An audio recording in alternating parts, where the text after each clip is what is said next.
Good morning. It's Thursday, July 17th. Here's what we're working on. Hamilton police ramping up their search for the suspect in last Friday's deadly shooting. Prime Minister Mark Carney says Ottawa is cracking down on steel originating from China with new tariffs. And Hamilton Shea Gilgis-Alexander adding more hardware to the trophy case.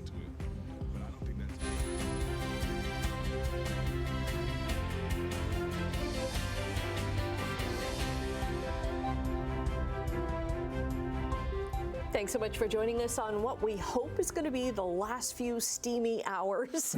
When I walked out the door this morning, I was like, ugh, I thought it was going to be gone, but just a little while to go, right? Yeah, a little while to go. It won't be much longer. The cold front is going to go through today.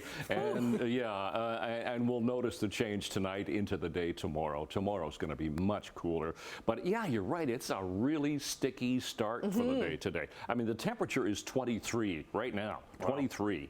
And then you factor in the humidity, which is 100%. It feels like 34 at the moment. And it's just 6 o'clock in the morning. 6:01. Give us a break. Yeah, come on. And we will get that break. Thankfully, the heat warning will come to an end later on. Temperatures should fall to a comfortable anywhere from 14 to 17 overnight tonight. And tomorrow, 23. So that'll be a lot fresher, a lot cooler, a lot more comfortable, and we'll have the sunshine coming back to us. But because this cold front is getting closer, we have a lot of cloud cover, and we could get some showers and thunderstorms for the day today because of that frontal boundary pushing through. So we'll give you details on all of that coming up in a few minutes. Of course, we'll look at the forecast for the weekend as well. Right now, a quick check on traffic. Not a lot of sun in your eyes this morning, and not a lot of volume, actually. No problems. 403 Waterdown Road. That's our camera doing okay. Just a few MTO traffic cameras.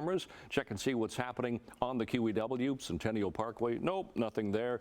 Top of the Burlington Skyway, Toronto bound towards us, looks good. And here's a look at third line now, Toronto away from us, Toronto bound away from us, doing okay so far this morning. We have had some showers overnight. Could be some puddles around, but look out for more showers later on. We'll talk about it coming up right now. The news. Okay, thanks very much, Brian. Well, Hamilton police are ramping up their search for the teen suspect in last Friday's deadly shooting in the downtown core. A witness tells CHCH News tactical officers raided a home overnight in central Hamilton.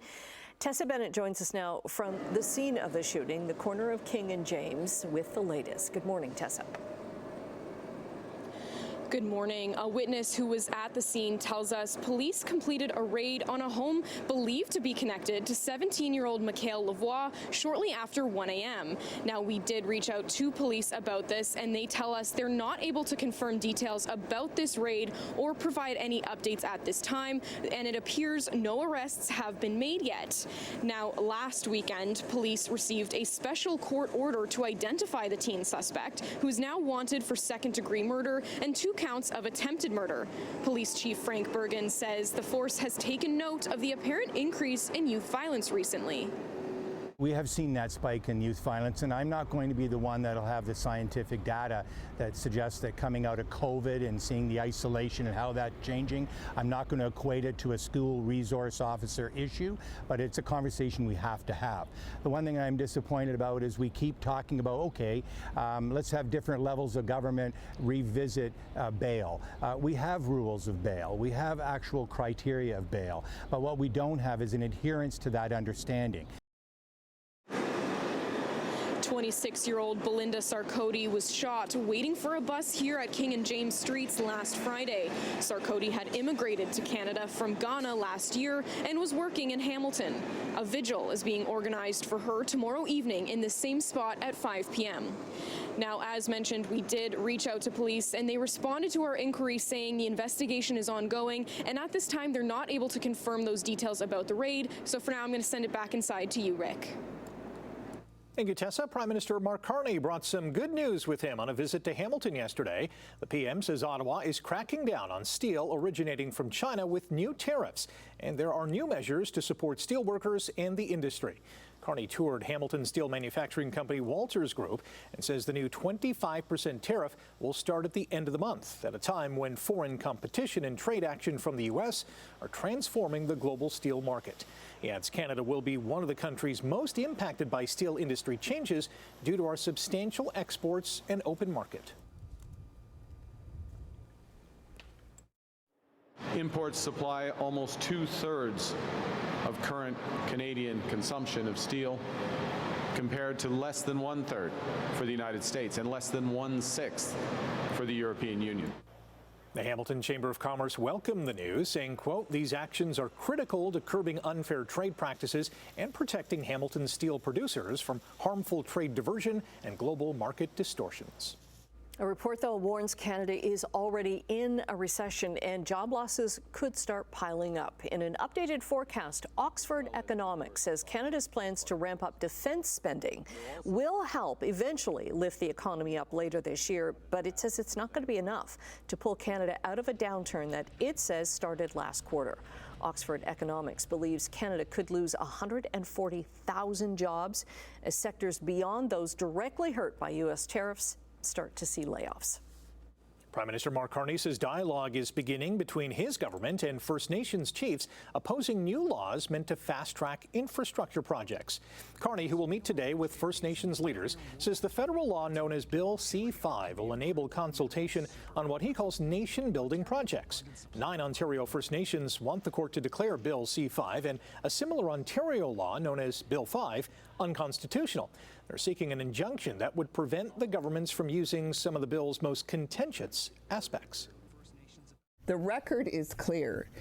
The Ford government is simply using the Trump tariffs as the latest excuse to bulldoze, and I use that term deliberately, over the environment, First Nations rights, and very lives and ability to survive. We live off the land still to this day. People may not think so, but we live off the land. We eat the animals on the land. We fish. This is all natural for us. And this is all at risk. Many First Nations leaders say their expectations are low for their meeting with Carney today. As Brian mentioned a few moments ago, the heat warning across much of southern Ontario is expected to end tonight. Environment Canada says showers and thunderstorms moving through this morning will keep daytime temperatures relatively cooler in most regions. For areas that won't see rain, a cooler air mass is expected to bring some relief by tonight. Anyone with a chronic condition should not be going outside and should not be, engaging in any strenuous activity. We need to be protecting younger kids too. Unfortunately, that means that routine summer activities like being outside all day should be modified. Now, Hamilton's air quality this morning sits in the low-risk category, down from a high-risk level 10 on Monday. At one point this week, the air quality across the greater Toronto and Hamilton area was within the top 5 worst in the world. That's because of smoke from wildfires in northern Ontario and Manitoba. Hamilton's Labour Council wants an apology from the National Hockey League. Why? Well, because a century ago, Hamilton had an NHL team, and a dispute over pay kept them out of the Stanley Cup final.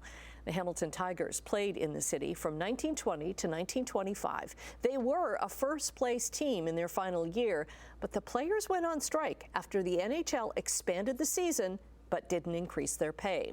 The Tigers demanded an extra $200 for each player at a time when the average annual salary was $1,800, or they wouldn't lace up for the playoffs. So the league president responded then by instead sending the Montreal Canadiens to the final. The league brushed them off, suspended them, disqualified the team, ultimately shipped them out of Hamilton to become the first NHL team in New York, the New York Americans, for the following season. Especially in light of the fact that they just have a new collective agreement with the NHLPA. It should be a time where the NHL is willing to say, you know what, we agreed with them this year, why couldn't we agree with them 100 years ago? Hamilton and District Labour Council has started a petition hoping to get an apology from the NHL. Find out more about what the council calls the 100-year misconduct in the latest Sportsline podcast with Bubba O'Neill. Time for Sportsline and another honor for Hamilton's Shea Gilgeous-Alexander. And the SB goes to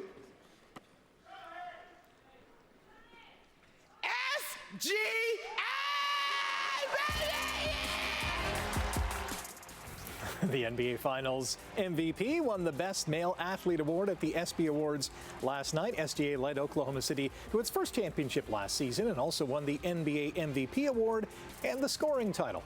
Olympic champion gymnast Simone Biles took home the award for top female athlete. The Philadelphia Eagles won the Team of the Year award, and Penn State volleyball coach and breast cancer survivor Katie Schumacher-Cawley won the Jimmy V Perseverance Award. The 153rd Open Championship is underway at Royal Portrush in Northern Ireland. Jacob Skov-Olesen has a one-shot lead at 4 under par through 13 holes. Dundas's Mackenzie Hughes is 1 over through 7. Richmond Hill's Taylor Pendrith is 4 over through 13. Listable's Corey Connors even after 2. BC's Nick Taylor tees off at 10:21 a.m. our time. The NHL has revealed the entire 2025-26 schedule, and it includes plenty of highlights, including Mitch Marner's return to Toronto. After spending 9 seasons with the Maple Leafs, Marner will play at Scotiabank Arena for the first time as a visitor with the Golden Knights on January 23rd. The Leafs will open their season October 8th at home against Montreal. Hamilton's Matthew Schaefer could make his NHL debut when his Islanders visit Sidney Crosby and the Penguins on October 9th. And that same night, Jonathan Toews will play his first game with Winnipeg Jets as Winnipeg hosts Dallas. Longtime Bruins star Brad Marchand will return to Boston on October 21st after winning the Cup with Florida last month. Theo Corbeanu scored on a penalty kick in the 20th minute to push Toronto FC past Western Conference leaders San Diego FC 1-0. TFC had only 33% possession in the match and made 429 fewer passes. Meantime, Lionel Messi's MLS record streak of scoring multiple goals in 5 straight matches came to an end last night as Inter Miami lost 3-0 to FC Cincinnati. The CFL has reinstated veteran defensive lineman Sean Lemon. The 36-year-old was suspended indefinitely in April 2024 for betting on league games in 2021 while playing for the Calgary Stampeders, including one game in which he played. The league says the reinstatement comes with specific conditions, and any future violations of the CFL's match manipulation policy will result in a lifetime ban. A free agent can sign with any team, but must first serve a 2-game suspension for violating the league's drug policy. Week 7 of the CFL kicks off tonight with Toronto in Montreal. After getting released by the Buffalo Bills in March, Von Miller has signed a 1-year deal with the Washington Commanders. The 36-year-old edge rusher had 6 sacks last year, but has been hampered by injuries in each of the past 3 seasons. The 3-time Pro Bowler is also a 2-time Super Bowl champion. The Niagara River Lions bounced Brampton 97-79 to clinch a playoff spot in the CEBL. Khalil Ahmad had a game-high 24 points along with 8 assists and 6 rebounds as the defending champs won their 4th straight game. And at the Canadian Junior Golf Match Play Championship at Kings Forest, Hamilton's Taiwi Kim and Ontario's Sydney Gibson lead the Under-19 tournament. Kingston's Wilson Dornekamp and Markham's Emma Cheng lead the U15 division. Hey, good morning. 13 minutes after 6 o'clock on this 17th morning of July already. It's Thursday, getting closer to the weekend. Oh, have I got some good news in the forecast coming up. But first of all, let's have a look at traffic. Traffic this morning is doing okay. We have no problems, no collisions at the moment. Volume is beginning to build a little bit, but nothing here at the 403 and Waterdown Road. That's our exclusive camera. MTOs into St. Catharines, start there at the Garden City Skyway. There's not a lot of sunshine here, but traffic is moving nicely. Same with Centennial Parkway, Fairview Street. So what you're looking at is the camera. They've adjusted it here a bit. They're looking back toward the Skyway Bridge, so Toronto bound towards us. We got a vehicle off to the side. It looks like on the shoulder here. As you go past the Ford plant, the cameras here east of Royal Windsor Drive, but not impeding any flow there. And the QEW at Cawthra moving okay. Here is our temperature at the moment. Well, the temperature has just moved up a degree. So we're now sitting at 24 degrees to start the morning. The humidity is still 100%. The humidex at the moment is 34, is what it feels like outside. And the winds are coming at us from the south-southwest at about 19 kilometers an hour. Now, here is some good news. Just got this update. Canceled. The heat warning is now gone. It's been in effect, yeah, there we are. It's been in effect since, well, before last weekend. So we've had quite a number of days out of this, so it is now gone. And more good news is the air quality risk is in the low risk category for the day today. The smoke has moved out of southern Ontario. So we've had some showers over the past 6 hours. As you can see, most of it going by us to the north. That's our SAT-RAD picture, satellite and radar. That low pressure system will drag the cold front across us later on today. And that's what could bubble up a shower, maybe some thunderstorms as well. And then skies are going to clear and we'll have a nice bright sunny day tomorrow, and oh, so much more comfortable. Today still warm, not in the hot category in the 30s, but high 20s, 27 to 29 degrees. 27 will feel like about 35 for the day today. Tonight, after midnight, it looks like skies will clear. Temperatures comfortable, 12, 11, 14, 15, and 16 degrees, so that's much better. You can open up the window where it's safe to do so, of course, and get some fresh air in. And then tomorrow, temperatures nice. Actually, these are below seasonal for the day tomorrow. Lovely sunshine, 23, 24, and 25 degrees for tomorrow. Beautiful Friday, heading into another July weekend. So out the door, 17th of July, mostly cloudy. Winds are light, temperature now 24. Long range, of course, for the weekend coming up. Annette, right? Okay, coming up after the break in business news, a Canadian convenience store giant has ended its bid to buy 7-Eleven's parent company. We'll have details in a couple of minutes. Canadian dollar is getting hit very hard this morning. It's down almost a third of a cent to 72.77 cents. Bay Street says the drop comes after hotter than expected U.S. inflation numbers, which made investors less confident about a rate cut in September.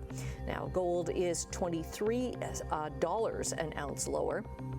Crude oil is up 30 cents to $66.68 U.S. Checking midday trading in Europe, markets across the board are up with big gains in Frankfurt. Over in Asia, markets were up in Tokyo, down in Hong Kong, and up a little bit in Shanghai. And in North American markets, the TSX bounced back 99 points due to a good performance from the tech sector. On Wall Street, the Dow gained over 200 and the Nasdaq closed 53 points higher. A Canadian convenience store giant is ending plans to get even bigger. After nearly a year of talks, Quebec-based Alimentation Couche-Tard is backing out of its $47 billion takeover bid for the Japanese company that owns 7-Eleven. Now in Canada, Couche-Tard operates Circle K, Max, and Daisy Mart stores, among others. It also owns several stores in other countries. It says there has been no sincere or constructive engagement, though, from 7&I Holdings. Couche-Tard raised its offer to $47 billion from $38 billion in October and was prepared to go even higher, but only if 7&I shared more financial information. By the way, a rival $58 billion bid from the founding family of 7&I fell apart a few months ago over financing. Unionized Canada Post workers will begin voting next week on the employer's latest offer. Last month, Federal Jobs Minister Patty Hajdu asked the Canada Industrial Relations Board to put the Crown Corporation's latest offer to a vote from workers themselves.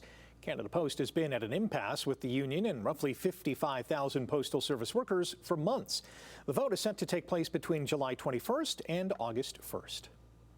Hamilton City Council has ratified a new deal with the city's Water Employees Association. Council has unanimously signed off on the 4-year deal that was reached on July 9th. Both sides say they're happy with the new agreement. City of Hamilton says the contract is, quote, aligned with the city's financial mandate that guided other successful negotiations and agreements. The agreement, it says, helps address the increased cost of living for employees. All right, going to take a quick time out. Brian is going to be back with traffic and some good news for your 7-day weather forecast. Coming up on 624 on this Thursday morning, 17th of July, not a lot of sunshine, as you can see here, and not a lot of volume either at the Garden City Skyway. That's the west camera. The other Skyway, the Burlington Skyway, Toronto bound towards us, it's a little bit busier, but still it's rolling. No problems at Third Line all the way through Sheraton as you head through Mississauga, dipping into the 403-407 split. Nope, there's no volume this morning. Keep in mind in Hamilton, Caroline Street closed again today from King to Main, and that goes until tomorrow at 5 o'clock for tower crane removal. All right, temperatures at the moment. We're sitting at 24 degrees right now in Hamilton. Yesterday morning at this time, the temperature was 18, so we are a lot warmer in Hamilton this morning. Same for Grimsby at 24, 25 for Mississauga, Toronto. Humidex at the moment is about 34 degrees, but at least the good news is the heat warning has been now canceled because that cold front is going to get rid of all that. So those are our sun times for today, the seasonal temperatures and the records for today. And because of that approaching cold front, that's what could give us that shower thunderstorm scenario. The cold front gives the lift in the atmosphere. Everything bubbles up and you get those showers, thunderstorms. So we're looking at 27 today, humidex of 35. And as I mentioned, the heat warning is now gone. 14 overnight tonight. We haven't been down there for a while. That'll be nice and fresh. 23 tomorrow and sunshine. What a beautiful day. Now 26 degrees with sun clouds for both Saturday and Sunday. There is a slim chance of a shower both days, 30% and then 40% Saturday into Sunday. And then into next week, temperatures stay comfortable, ramp up a little bit, but not bad, 26, 27, and 28. That's your forecast. Annette, Rick. Thank you, Brian. Remember that giant Martian rock we joked about could be an expensive coffee table? Well, it's an expensive tchotchke. Someone brought it for $5.3 million US. So the 54-pound meteorite just set a record as the most expensive meteorite ever auctioned. It's the largest known piece of Mars on Earth, about 70% bigger than any other meteorite discovered. Sotheby's says a 15-minute bidding war broke out just before the hammer dropped. About 5 million years ago, an asteroid or comet slammed into Mars so hard that rocks and other debris launched into space. Some of them, like this big one, landed on Earth. I mean, what would you do with this? I always hope that, like, a museum would buy something like this. You see, that would make sense. Yeah, that would make sense, so that lots of people could see it. Yeah, $5.3 million. You hope that it just doesn't end up in somebody's garden. Yeah, that one over there, that's the Mars rock. That one with the burnt poop, that's the one I spent $5 million on. The fountain coming out of it, yeah. Stay with us, more to come after the break here on Morning Live. Good morning.